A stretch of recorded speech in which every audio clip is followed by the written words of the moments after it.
Bonjour à toutes et à tous. Et donc, aujourd'hui, j'ai une sorte de grand plaisir qui est celui de vous parler du brevet AI.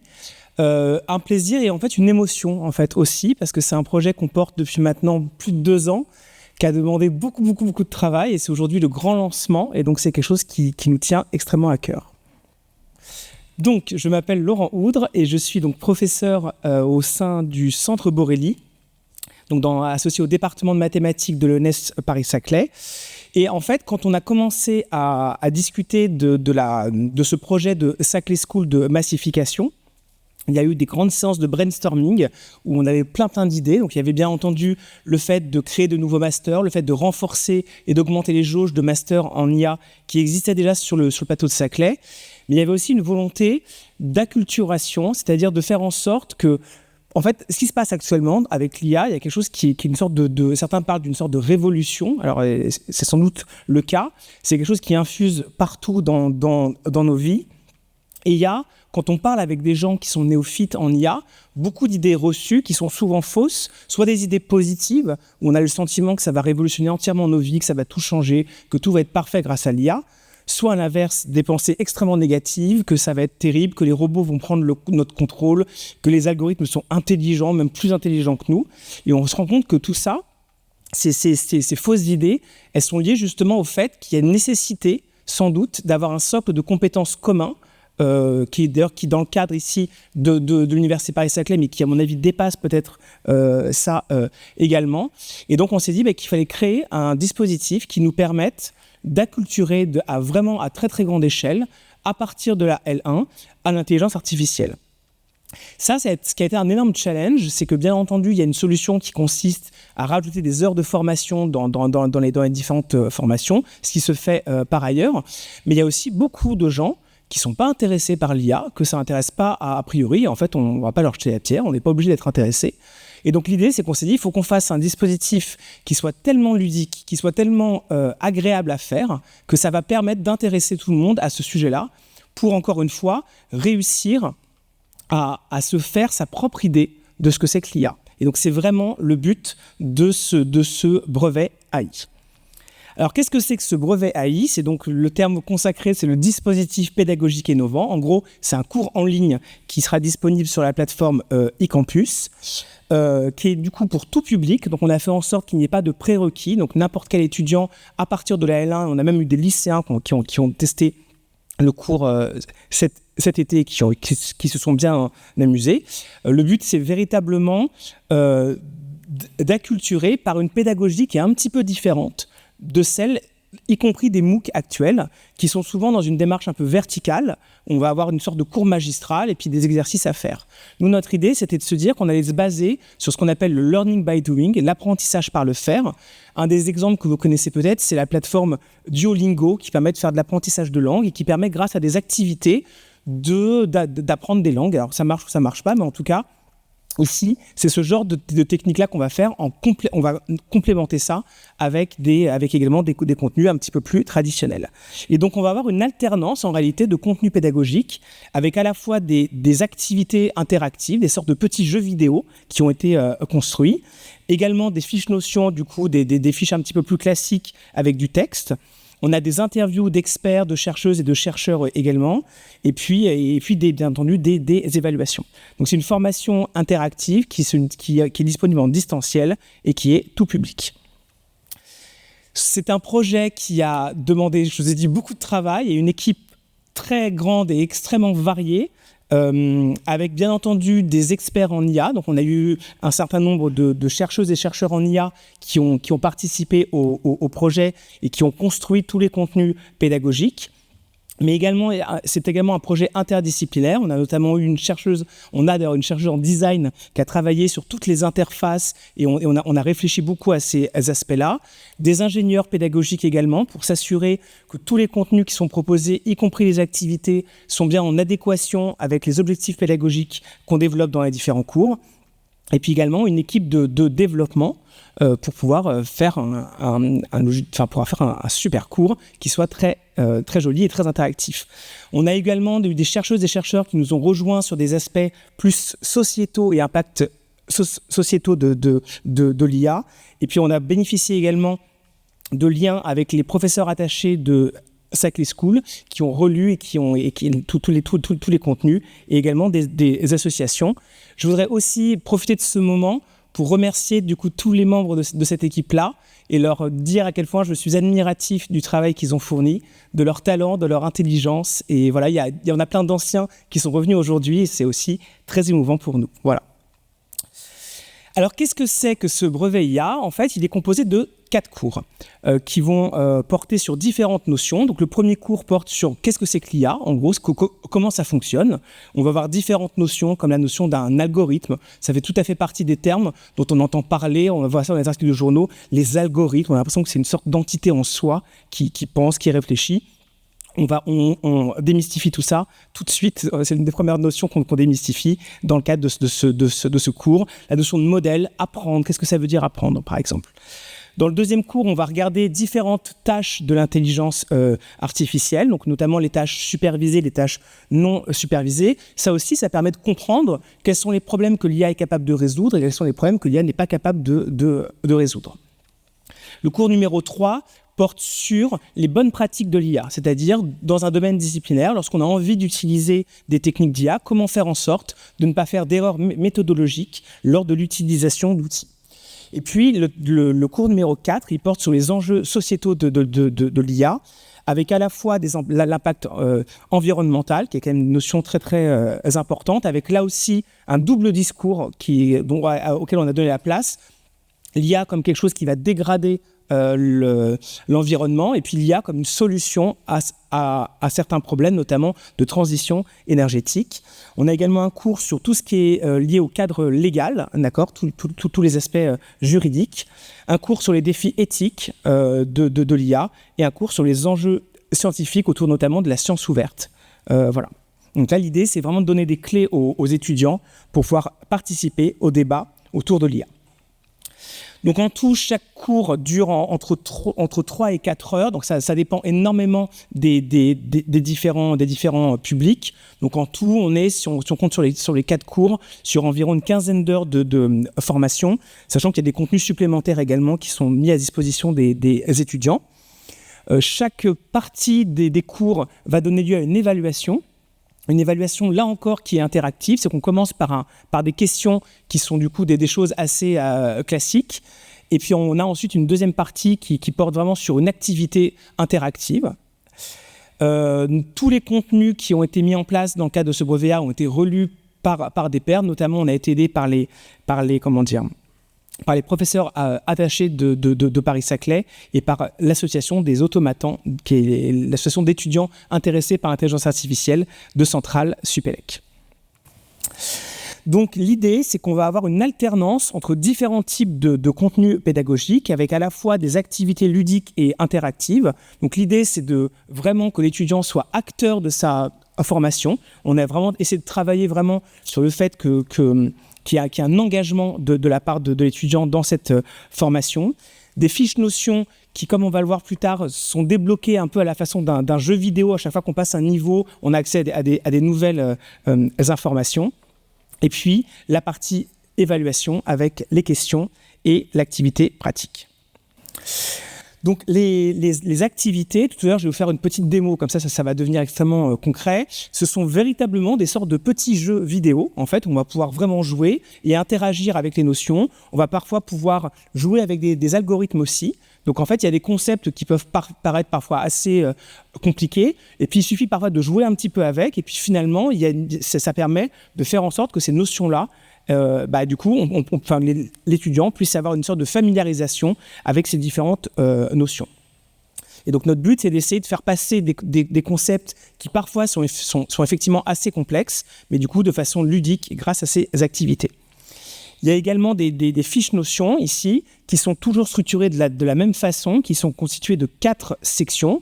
Une section qui présente un peu l'histoire, parce qu'en fait, on a aussi cette sensation que l'IA, c'est ultra nouveau, donc certains le datent, on va dire, à partir de 2015, mais en réalité, quand on regarde les outils, les ingrédients de l'IA, les notions d'algorithmes, etc., ça remonte à il y a beaucoup, beaucoup plus longtemps. Donc, c'est important aussi pour nous que les étudiants aient un certain nombre de dates clés dans le développement de l'IA en tête, et puis également voir comment ça a un impact, comment ces notions ont un impact dans la vie quotidienne des étudiants.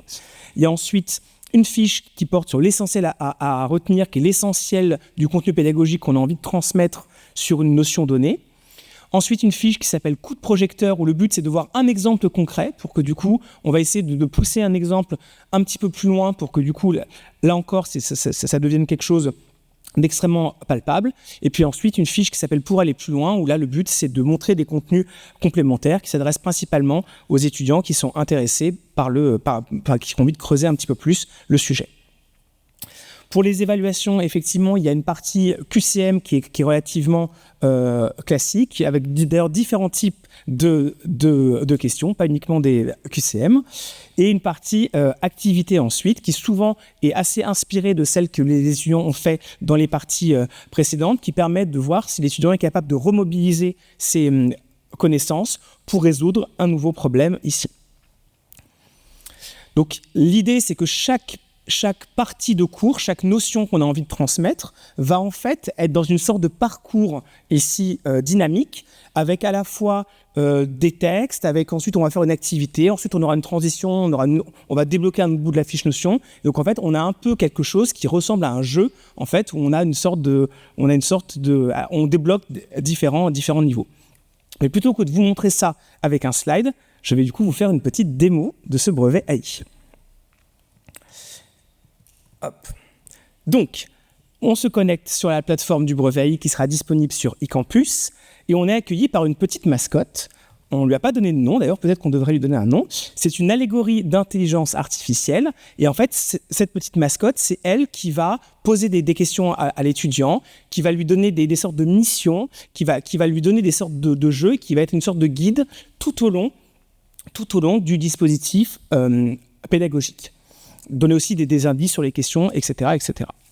Il y a ensuite 3 icônes qui sont présentes en haut, qui sont du coup une barre de navigation avec un qui correspond à l'accueil, qui permet de revenir du coup au menu principal. Une icône qui est liée au plan de formation, qui permet à l'étudiant à chaque moment de savoir où est-ce qu'il en est de ce brevet AI, dans quel cours et dans quelle partie. Et puis les fiches notions qui, comme je le disais, vont se débloquer au fur et à mesure du temps. Et lorsqu'on a débloqué une fiche notion, on a le droit d'aller la consulter à n'importe quel moment. Donc ici, lorsqu'on rentre ici dans le plan de formation, on a la liste des 4 cours. Je vais revenir un petit peu après cette démo sur exactement les notions qui sont abordées dans le brevet IA.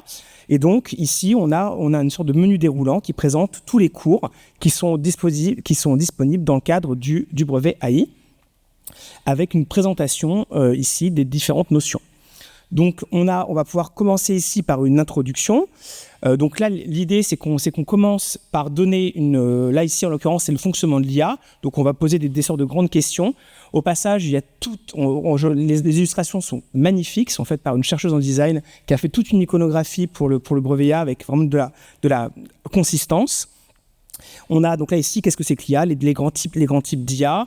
On va avoir ici des menus qui vont être interactifs ici. On va pouvoir voir par exemple qu'est-ce que l'IA fait dans le domaine de la justice, dans le domaine de la santé, de l'écologie par exemple. Et puis on présente les objectifs pédagogiques, donc la liste des notions qui vont être abordées dans le cadre du cours. Ici en l'occurrence, on va présenter la notion d'algorithme, la notion de modèle et la notion d'apprentissage dans le cadre du premier cours. À partir de ce moment-là, on va pouvoir commencer notre cours numéro 1. On va commencer notre cours numéro 1. Hop, voilà, hop, on commence. Et on commence avec la notion d'algorithme. Là encore, ce qui est important pour nous, c'est que l'étudiant soit en permanence guidé. Et donc, on va commencer par expliquer à l'étudiant la liste des objectifs pédagogiques et des compétences qu'on a envie que l'étudiant puisse acquérir lors de cette partie-là. Donc là, par exemple, identifier la notion d'algorithme, identifier les différentes composantes d'un algorithme, etc., etc. Et d'ailleurs, ces objectifs pédagogiques seront présentés également à la fin pour que l'étudiant puisse se rendre compte qu'il a validé ces différentes compétences. On commence, et donc là, on commence notre petit jeu et on a débloqué la première fiche notion qui porte sur les éléments de contexte, donc à la fois la vision historique. Donc là, par exemple, apprendre que le mot algorithme, c'est un mot qui date du 9e siècle, donc c'est pas 2015, et donc voir un petit peu toute l'histoire de ces notions-là. Donc là, voilà, donc on commence avec également on va voir que sur le côté, il y a des illustrations qui ont été faites qui présentent vraiment des dates clés autour de cette notion-là. Et puis également une partie autour de la vie quotidienne, donc de se rendre compte que par exemple la notion d'algorithme, en fait, c'est quelque chose qui est extrêmement commun, qu'on utilise énormément. Ici, vous voyez que toutes les images, on peut à la fois cliquer sur les images dans le corps du texte, elles vont apparaître sur le côté. On a des illustrations aussi spécifiques qui présentent les dates clés. Et une fois qu'on a du coup ce contexte sur la notion d'algorithme, au lieu de définir ce que c'est qu'un algorithme, on commence tout de suite par une activité. Donc là, par exemple, on va être intéressé par ces algorithmes qui sont capables de calculer notre durée de trajet d'un endroit à l'autre, d'accord ? Donc là, on dit, voilà, ça, c'est par exemple, c'est des algorithmes. Et donc là, on va essayer de faire comprendre comment est-ce que ça marche. Et donc, on commence par une première activité qui est relativement simple ici, qui est qu'on a un petit vélo, on a une sorte de labyrinthe, et notre but, c'est d'amener le petit vélo à l'université. Donc, quand il n'y a pas d'inondation, ça va. Et donc là, notre but, c'est qu'on a des instructions qui sont données par notre petite mascotte, qui nous dit, voilà la liste des instructions qu'il faut faire pour faire sortir le petit vélo. Donc là, il suffit juste de cliquer sur les bonnes flèches et on va réussir à faire sortir notre petit vélo. Mais là, en fait, l'étudiant, ce qu'on va lui dire ensuite, c'est qu'il vient d'exécuter un algorithme lui-même. C'est qu'en prenant cette suite d'instructions et en les exécutant les unes après les autres, il vient en fait d'exécuter un algorithme. Et donc là, il est temps de lui expliquer de façon un peu plus formelle qu'est-ce qu'on appelle un algorithme. Donc là, ici, on va avoir une définition un petit peu formelle. On va, par exemple, là, j'ai employé un terme qui est le terme d'instruction. C'est quoi une instruction pour un algorithme ? On va définir notamment également le concept de variable aussi, qui est quelque chose qui est important. Et donc là, on est véritablement au cœur de la formation, autour de l'essentiel à retenir. On va ensuite enchaîner sur une autre activité où là, le but, ça va être pour l'étudiant d'écrire lui-même la liste des instructions qu'il faut faire pour faire sortir son petit vélo. Et donc là encore, pareil, ça peut paraître extrêmement anodin, mais en fait, en faisant ça et en écrivant la liste des instructions, ce que l'étudiant vient de faire, c'est d'écrire son propre algorithme, d'accord ? Et donc là, ici, encore une fois, le but, c'est du coup de se familiariser avec cette notion-là et du coup de démystifier les choses. Donc à partir de maintenant, je vais pas continuer à dérouler ça. On a fait une sorte d'avance rapide. On va vous montrer tout le reste des cours 1 et 2 un petit peu en accéléré. Donc ici, là, on arrive à faire en sorte que notre petit vélo sorte et arrive bien à l'université. Mais alors la question qu'on va se poser, par exemple, c'est qu'est-ce qui se passe s'il y a des travaux ? Alors, s'il y a des travaux, par exemple, on voit qu'on doit écrire un nouvel algorithme à chaque fois qu'on a des nouveaux travaux. Donc, est-ce que ça ne serait pas intéressant d'avoir un algorithme qui résout le cas de façon systématique ? Et donc là, on va s'intéresser à un algorithme qui est l'algorithme de Trémo, qui est un très vieil algorithme, qui est un algorithme de résolution de labyrinthe. Et donc, on va voir qu'en suivant les instructions, on va être capable de faire sortir notre petit vélo. On arrive ensuite à la notion à la partie évaluation, avec ici différentes questions. Donc, lorsqu'on se trompe, on a un petit retour qui nous explique les problèmes qu'on a eu. On a le droit de refaire le QCM et le but, c'est d'avoir un certain nombre de bonnes réponses. On a ensuite une activité pratique qui, là, ici, reprend un algorithme de labyrinthe, où le but ici, c'est d'exécuter l'algorithme qui est présent à gauche et de faire en sorte que on arrive à reproduire la stratégie. Pour ceux qui l'ont testé, elle n'est pas très facile, cette activité-là. Je tiens à le dire. Donc voilà, donc là, on a réussi. On a terminé la première partie du cours 1. On revient sur les objectifs pédagogiques et on va pouvoir passer aux parties. On a une fiche notion qui nous présente des contenus supplémentaires pour aller plus loin. Et puis, on va pouvoir passer aux autres parties du premier cours. Donc là, sur la partie numéro 2, c'est sur la notion de modèle. Donc, on va voir plusieurs choses. Par exemple, que si on veut avoir un lancer parfait au basket, il faut bien régler les paramètres et que donc tout ça, ça peut se modéliser et que donc on apprend du coup la notion de modèle paramétrique. Une évaluation, notre but, c'est de trouver le point de freinage d'un train pour pas qu'il rentre dans la gare. On a ensuite, dans la partie numéro 3 du cours, quelque chose qui est plutôt basé sur l'apprentissage, où là, on va faire une tâche à l'étudiant qui est un peu rébarbative, et puis après, on verra qu'on est capable de la résoudre avec un arbre de décision, par exemple. Et donc là, on arrive ensuite à une synthèse de tout ce qu'on a appris dans le cadre de ce premier cours, ici, sur la notion d'algorithme, de modèle et d'apprentissage. On va passer maintenant au cours numéro 2 qui porte sur les grandes tâches de l'IA. Donc là encore, ça va dérouler très très vite. Le but, c'est de vous montrer un petit peu toutes les activités, comprendre que les données sont structurées. Donc là, par exemple, on essaie de récupérer des données à partir d'un email. Donc comprendre que là, il y a une certaine structure dont on a besoin si on veut utiliser des algorithmes ensuite dessus. On va voir également comment est-ce qu'on peut récupérer de l'information à partir de données, comment est-ce qu'on est capable de visualiser ces informations. Là, notre but, c'est de classer différents types de fleurs. Comment est-ce qu'on représente nos données. Donc ici, vous avez ici un plot en XY pour les différentes données. Et puis, on va ensuite avoir d'autres activités qui vont porter un peu plus sur les tâches auxquelles qu'on est capable de résoudre avec de l'intelligence artificielle. Donc, dans la partie numéro 2 qu'on va voir juste après, on a du clustering, donc ce qu'on appelle du partitionnement. Donc là, ici, notre but, c'est de mettre différents termes dans différents champs lexicaux. Et puis, on voit ensuite un algorithme de résolution de ce problème qui est l'algorithme des cas moyennes. Où on va en fait c'est l'étudiant lui-même qui va devenir l'algorithme et essayer de résoudre cette tâche-là. Et enfin, la troisième partie de ce cours 2 porte sur la partie plus supervisée, c'est-à-dire sur la classification, où là encore, on va voir un type d'algorithme. Et donc là, à la fin, on a également une activité où on doit classer des sujets. Voilà.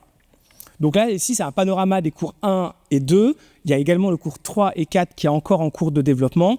En tout, il y a, on va dire, un peu plus de 30 activités, donc 30 jeux vidéo qui ont été construits dans le cadre de ce brevet AI.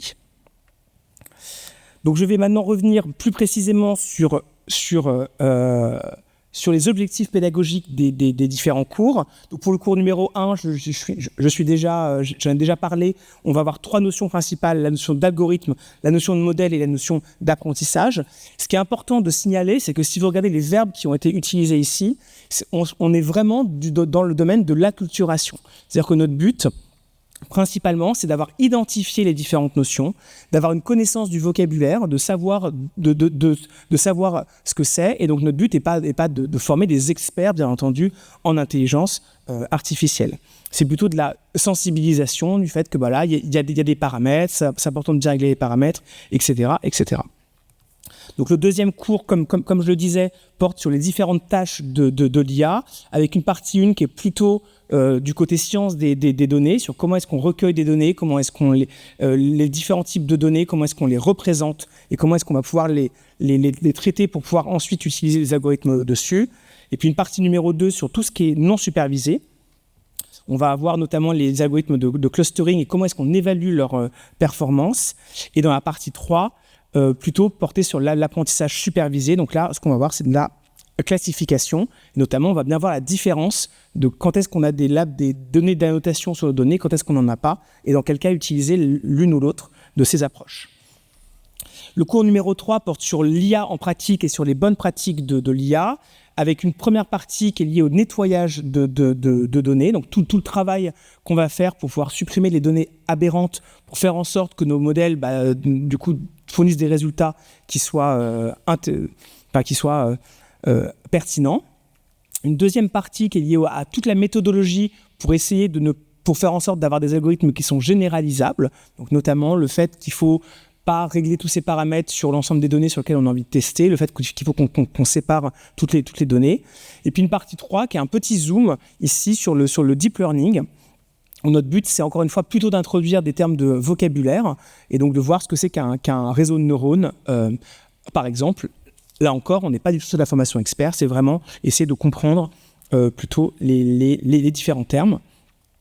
Et puis le cours numéro 4 sur les enjeux sociétaux de l'IA, pour lequel on a été épaulé par un certain nombre de chercheuses et de chercheurs dont c'est le métier d'étudier tous ces aspects de l'intelligence artificielle. Donc un premier cours sur les enjeux environnementaux, avec comme je vous disais les deux aspects, à la fois étudier l'impact de l'IA sur l'impact environnemental de l'IA, mais aussi voir les initiatives qui existent actuellement pour utiliser l'IA pour essayer peut-être de trouver des solutions partielles, enfin en tout cas pour la transition énergétique. La deuxième partie qui est faite notamment avec un chercheur également de la CNIL qui travaille avec nous sur ces aspects-là, qui regarde les principes juridiques à la fois quand on a envie de développer des intelligences artificielles, comment est-ce qu'on a le droit d'utiliser ou pas les différents types de données, mais également les enjeux juridiques à déployer ce genre d'IA dans différents domaines applicatifs. On a ensuite une partie sur les enjeux éthiques, où là, on s'intéresse à tous les usages malveillants de l'IA, comme peut-être les cyberattaques, par exemple, mais également d'autres choses sur l'impact que l'IA peut avoir sur le travail aussi, qui sont des sujets qui sont des sujets de recherche extrêmement importants. Et puis la dernière partie est plutôt liée aux enjeux scientifiques autour de la recherche reproductible et de la science ouverte, qui sont aussi un des enjeux très importants de l'IA. Alors, l'année dernière, du coup, durant l'année scolaire 2023-2024, ce qu'on a fait, c'est que les 2 premiers cours qui se lancent aujourd'hui, d'ailleurs, le lancement est vraiment aujourd'hui, eh bien, on les a testés à la fois en présentiel, en distanciel synchrone et en distanciel asynchrone. C'est-à-dire que parfois, on était en distanciel, mais on était en même temps que les étudiants, donc on leur donnait des conseils à la volée. Et dans des cas asynchrones, c'est les étudiants qui faisaient eux-mêmes qui faisaient les activités et qui revenaient vers nous après. Donc on a vraiment validé la preuve de concept, c'est-à-dire que vraiment tous les retours qu'on a sont vraiment des retours très positifs. On a essayé de tester sur le maximum de disciplines différentes. Donc là ici vous avez une liste en bas, donc on a testé des étudiants qui venaient d'économie, de biologie, de chimie, de physique, etc. On a essayé aussi de diversifier les types de formations avec des étudiants en M1, en L1, en L2, etc. On a vraiment essayé d'avoir la validation la plus complète. Mais bien entendu, le vrai test, il commence à partir d'aujourd'hui. On espère avoir une massification de ces tests. Donc tous les cours dont je vous ai parlé sont intégrés directement à campus et donc du coup peuvent être utilisés.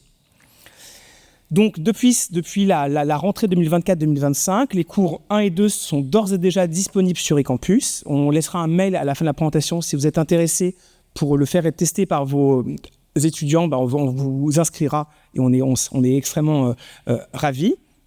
Les cours 3 et 4 sont encore en cours de développement et devraient bientôt être plutôt dans une phase d'alpha testing, c'est-à-dire des phases où on va plutôt être avec les étudiants encore pour recueillir leurs impressions.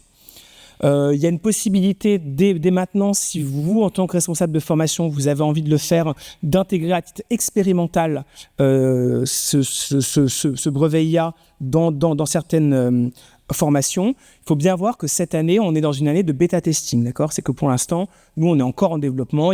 On a réglé quand même un très très grand nombre de bugs, mais il peut y avoir encore des petits bugs, des petites coquilles, etc. Donc, on n'est pas encore sur le produit final. Début 2025, on aura terminé les cours 3 et 4, donc ils seront intégrés également à cette phase de bêta testing. Et puis à la rentrée prochaine, 2025-2026, ça y est, ça sera le grand déploiement du brevet IA qui pourra voler de ses propres ailes. Alors, la question se pose de comment ce brevet IA peut être intégré dans le cadre de formation. On a du coup réfléchi pas mal avec ça, notamment avec la DIP, avec du coup toute la partie ingénierie pédagogique. Et ce qu'on propose, c'est 2 formules différentes. La première formule, c'est ce qu'on appelle le brevet IA découverte, qui en fait ne comporte que 2 cours, qui sont le cours numéro 1 sur le fonctionnement de l'IA et le cours numéro 4 sur les enjeux sociétaux de l'IA. Donc là, ça fait un volume d'environ 8 heures de cours, ce qu'on évalue environ à 1 ECTS. Et le but, c'est plutôt d'avoir une acculturation au vocabulaire et une sensibilisation aux enjeux. D'accord ? Il y a aussi une possibilité d'avoir le brevet IA avancé avec les 4 cours ici. Donc là, on est sur un volume horaire autour de 15 heures de formation, où là, on a effectivement cette acculturation. Mais dans les cours 2 et 3, en fait, on pousse un tout petit peu plus loin des connaissances sur les concepts mathématiques et algorithmiques. Je précise que quand même tous ces cours sont sans prérequis, mais là, on est sur une formation où on aurait envie d'avoir un peu plus de contenu ici. Donc là, ce sont les 2 formules, donc les 2 types de formules pour le brevet AI. Il y a également 2 scénarios de mise en place. Une façon de procéder peut être, comme en fait le cours est disponible sur eCampus, que les étudiants puissent le faire en autonomie. Nous, dans ces cas-là, on donnera aux responsables de formation des notes, vu que chaque partie a une note sur 20, donc vous aurez accès aux notes et du coup, vous pouvez les utiliser directement comme vous le souhaitez dans le cadre de formation. Il y a également une possibilité qui est peut-être une solution intéressante si ça vous semble pertinent, c'est d'avoir un scénario intégré où ce brevet IA va être utilisé en complément d'autres contenus au sein d'UE, soit existantes, soit à créer. Donc, par exemple, on avait discuté avec des personnes de formation qui étaient intéressées de dire, voilà, vous allez faire en autonomie le cours 1, mais après, vous aurez 3 heures de cours avec un enseignant qui va débriefer tout ça. Donc ça, c'est aussi des possibilités. Dans ce cas-là, nous, on voit plutôt les notes données par le brevet AI comme quelque chose qui est plutôt du contrôle continu. Il y a des restos de formation qui parlent aussi de faire des mini-projets en plus. Donc ça, après, vous êtes entièrement libre de comment est-ce que vous souhaitez déployer tout ça dans vos différentes formations. On va du coup passer aux questions. Voici l'adresse mail. Donc on avait une adresse mail avant qui était Université Paris-Saclay mais qui n'a pas été réactivée. Donc on en a une nouvelle qui est du coup ENS et qui fonctionne. On reçoit correctement les mails. Et donc n'hésitez pas à nous contacter pour avoir des accès si vous voulez tester tout simplement les cours. Je pense que c'est une des meilleures façons de voir ce que c'est. Et puis du coup, on va peut-être passer maintenant à la partie questions, si vous avez des questions. Déjà bravo, parce qu'il y a une offre quand même importante déjà sur l'IA, et là on a vraiment un objet qui est très sympa et qui est très complet, donc bravo. Moi j'avais une question là sur les 2 scénarios, et savoir si effectivement vous envisageriez un 3e scénario qui est en dehors de ce qui peut être diplomation, comme micro-certification pour des publics extérieurs, dans le cadre du déploiement que vous allez faire. Alors, la réponse à cette question, elle est un peu plus compliquée parce que je pense que ça dépend de réflexions qu'il y a en cours à l'échelle de l'université Paris-Saclay sur ces micro-certifications. Donc là, moi, c'est plutôt une question qui relève de l'université, en fait, je pense. Non. Sarah, qu'est-ce que tu penses ? Ah, c'est à l'extérieur, c'est ça la question, du coup ? Alors, soyons clairs, on utilise de l'argent public pour tout le monde.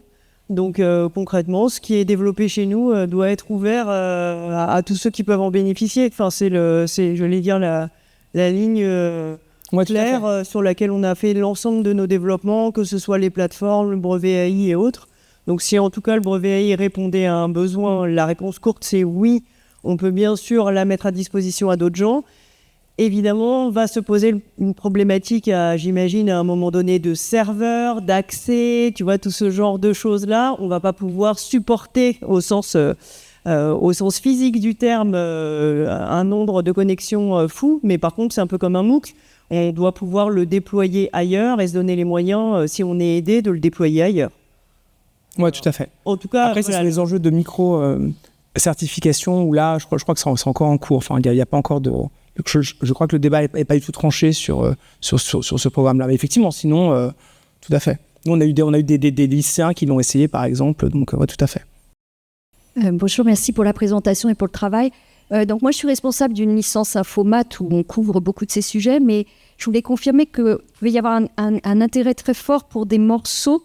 Donc, en particulier, je regardais le cours 4 où c'est des compétences qu'on n'a pas en interne, donc que vous avez rassemblées. Et je pense qu'ils sont vraiment importants. Donc, je pense que si nous, on a un usage de ça sera très bien que ça puisse être utilisé de manière modulaire.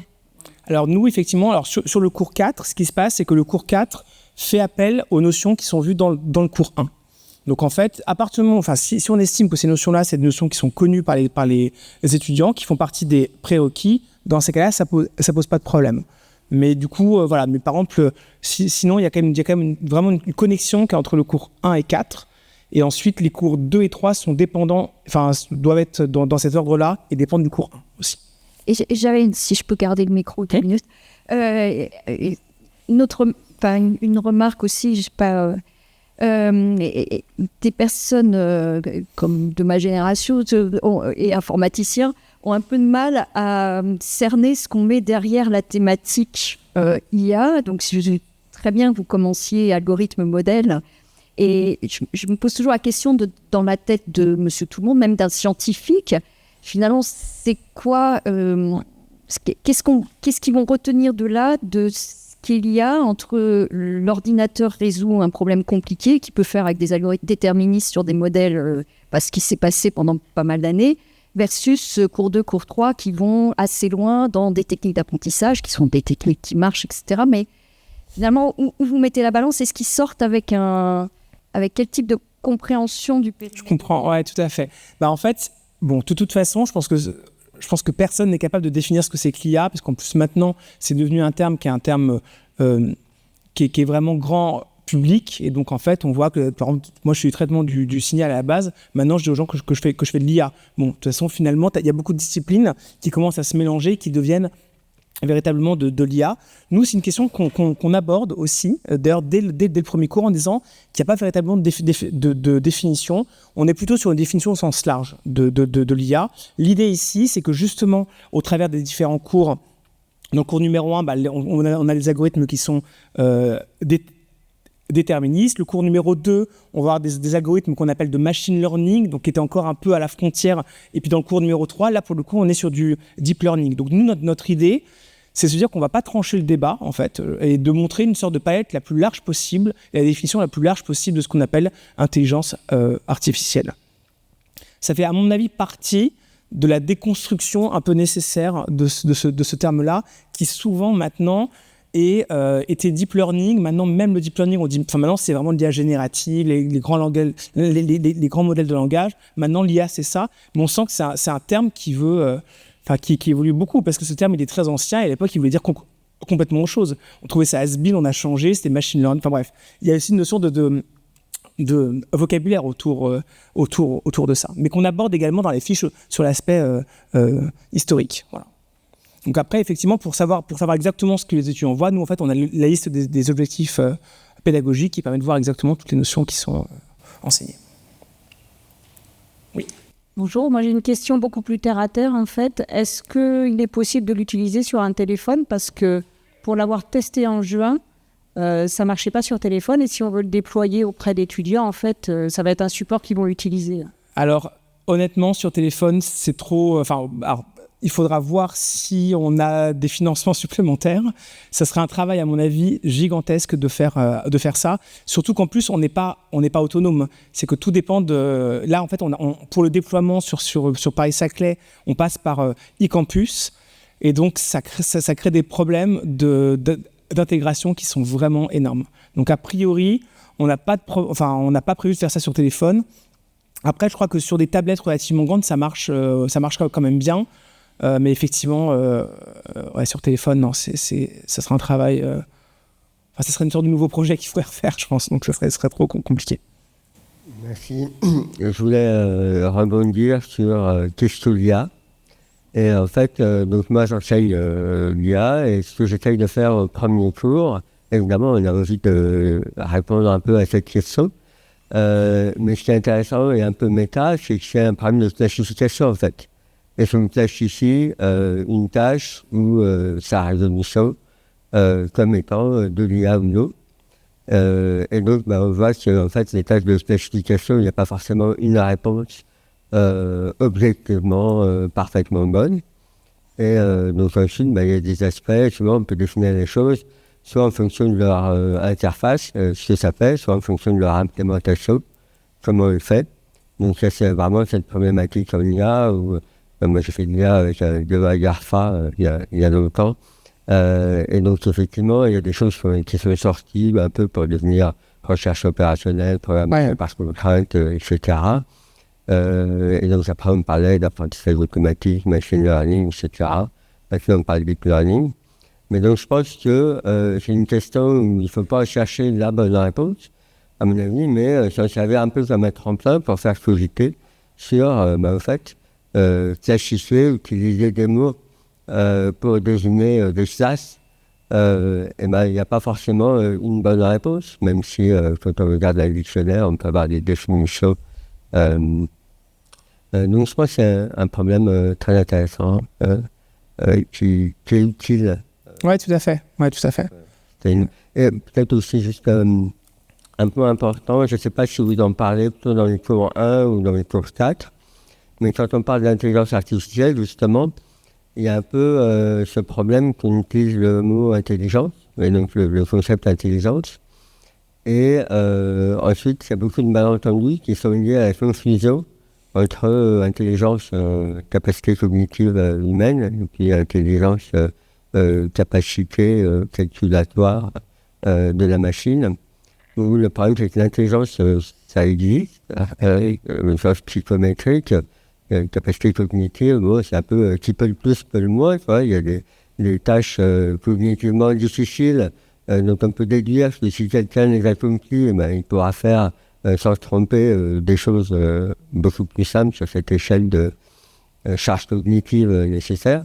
Et pour l'ordinateur, on a un peu les mêmes choses, mais pas du tout sur les mêmes axes. Il y a une corrélation, mais pas du tout une correspondance. Donc en fait, les conditions d'échec et d'erreur de l'intelligence artificielle sont très surprenantes pour les néophytes, parce que on ne peut pas projeter ses intuitions humaines de à quel point la machine est intelligente. Ouais. Alors ça c'est des choses dont on parle. Ouais, tout à fait. On sait que j'en parlais en cours 1 ou en cours 4, mais je pense que c'est pour moi en termes d'acculturation à l'IA, c'est un des points essentiels. On en parle et en fait on a une activité à un moment donné où en fait on voit que l'algorithme prend une décision qui nous semble complètement absurde, parce qu'en fait dans les données qu'on lui a données, il y a une sorte de biais qui est extrêmement fort, et donc l'algorithme reproduit ça. Et en fait, du coup, la prend une décision qui nous paraît, nous, êtres humains, quelque chose qui est complètement stupide. Et à ce moment-là, on discute un petit peu de ça. Et c'est également des choses dont on parle effectivement dans le cours 4, parce que son intelligence, elle est aussi très liée à la notion juridique aussi. C'est-à-dire que le fait par exemple, qui est le responsable, qui est la personne morale derrière un algorithme, c'est des choses qui sont abordées également dans la partie juridique. Ouais. Déjà, encore merci pour cette présentation et ce projet que je trouve formidable.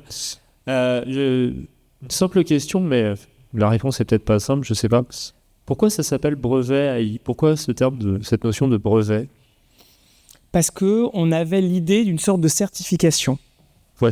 Voilà. Et donc, on avait, nous, à la base, quand on avait pensé à ça, on s'était dit, si on veut quelque chose qui massifie, l'un des buts, enfin l'un des rêves qu'on aurait, c'est un déploiement très très très général, et que ça permette de certifier véritablement qu'il y a une acculturation à l'IA. Voilà. Donc c'est pour ça qu'on a appelé ça le brevet. On avait fait ça au certificat IA, enfin, on avait réfléchi à plusieurs termes de vocabulaire à l'époque. Brevet, c'était du coup bien. Voilà. Bonjour, merci pour cette présentation et pour ce beau projet. J'avais une question pour le cours 1, comme c'est une acculturation, je rejoins un peu la question posée par le collègue. Est-ce que vous faites un lien, parce qu'en fait, lorsqu'on parle d'intelligence artificielle, on parle de réseau de neurones. Est-ce que vous faites un lien avec des réseaux de neurones biologiques, tout ce qui est fonction d'activation, pour expliquer l'origine d'un neurone artificiel, d'où cela vient ? En fait, je vous pose cette question. Ouais. Moi, je fais un cours en L1 justement entre l'interface entre l'IA et les neurosciences, et pour mettre en parallèle, pour expliquer aux étudiants, lorsqu'on parle d'intelligence artificielle, il y a des neurones, comment les neurones sont caractérisés, et ainsi de suite. Donc, alors, voilà. dans le cours numéro 1, non, mais dans le cours numéro 3, oui. D'accord. Voilà, dans effectivement toute la partie où là, on a une partie où on donne une définition de ce que c'est qu'un neurone, on explique les différentes opérations mathématiques, et voilà, sur cette partie-là. Okay. Merci. Du coup, peut-être qu'on peut quand même un petit peu ouvrir aussi pour qu'on ait une idée, nous, de est-ce que vous nous envoyez bien un email si vous faites partie des gens qui ont envie de monter dans les prochaines maquettes et de mettre en place ce brevet de l'IA. Alors, si vous n'avez pas besoin de nous, parfait. Si en fait vous imaginez l'utiliser du début jusqu'à la fin sans avoir besoin d'accompagnement ou autre, là c'est facile. Si par contre il y a un peu une idée de l'introduire dans un cours, d'y réfléchir et autres, et ben voilà, ça fait partie des choses où il faut qu'on puisse l'anticiper bien. On est un certain nombre, mais on n'est pas non plus des centaines et des milliers. Et donc voilà, ça nous aiderait en fait d'avoir un peu plus précisément une idée de qui en a envie peut-être un jour, qui est sûr d'en avoir vraiment très fort envie et pour quel genre de formation. Vous n'avez pas forcément les mêmes besoins si c'est en licence débutant ou si c'est bien sûr en master. Voilà, donc ça, si vous pouvez voilà, nous envoyer des emails à l'adresse qu'a donné Laurent, ce serait un plus. Peut-être pour compléter sur la question des réseaux neuronaux, dans la table ronde qu'on va avoir tout à l'heure, donc on va faire une petite pause là, on a Thomas Deneux, il n'est pas arrivé encore Thomas, qui est de nos industriels. Hein. C'est une start-up qu'il a montée dans laquelle il fait travailler des petits robots justement pour montrer ce que c'est qu'un réseau neuronal. Et lui, il allume et il éteint les différents éléments et il rentre vraiment dans le réseau neuronal précisément. Donc c'est un cours qui est complémentaire. C'est une autre façon d'expliquer l'IA où là, on a besoin un peu de robotique, on a besoin d'une arène. On massifiera pas des arènes fois des milliers d'étudiants, mais fois des centaines, c'est jouable. Donc c'est ça dont on va parler tout à l'heure. Est-ce que je peux répondre à plus généralement d'autres questions ? L'idée de la suite, pour vous donner une idée, ça va être des tables rondes. La toute première, elle sera sur tous les autres types d'enseignements un peu innovants, vous donner des idées du genre d'unité d'enseignement qu'on a déployé. Alors, on a bien conscience qu'on va pas on va pas avoir assez d'enseignants pour vous envoyer des enseignants dans vos formations, ça c'est un fait. Par contre, on commence à avoir un certain recul sur comment ce montage d'UE peut se faire et on peut tout à fait accueillir des collègues qui en auraient envie et qui auraient envie, par exemple, de nous envoyer des chargés de TD conformes et qu'ensuite, ils deviennent de plus en plus autonomes sur des petites classes, d'accord, typiquement du L1, du L2, c'est tout à fait jouable. Sur ce qu'on fait avec Thomas Deneux, c'est particulièrement le cas. Voilà, ça sera en gros la première table ronde, vous donner une idée de ce qu'on a fait et là où, si vous en avez envie, on peut reprendre contact. Ensuite, on aura une table ronde suivante qui sera plus sur la formation doctorale en IA. Donc là, on s'adresse à vous cette fois avec une casquette de potentiel directeur de thèse ou autre. Sachez que voilà, on a une formation doctorale, donc pour les doctorants en intelligence artificielle. Et de mémoire, la dernière, elle est plus sur tous ces mécanismes de bourse, de tutorat qu'on a développés et autres, de soutien cette fois aux étudiants, pour vous décrire un petit peu plus précisément comment est-ce que ça se passe. Donc là, on vous invite à retourner faire une petite pause café à laquelle vous avez été coupé tout à l'heure. On espère vraiment bien vous revoir dans une petite demi-heure. Ne disparaissez pas, on vous en supplie. Entre la pluie et les différentes autres réunions en parallèle, on serait vraiment très très malheureux. Frédéric est absolument désolé, il a une énorme contrainte, pour pas dire problème, qui vient de lui arriver et donc évidemment il était prévu qu'il soit là aujourd'hui et qu'il vous accueille et il est particulièrement désolé, donc je transmets les informations de ne pas être avec nous aujourd'hui, mais comme l'a dit Nathalie, il est largement avec nous par la pensée et dans la construction de ces journées et de ce beau projet. Merci beaucoup, à tout à l'heure.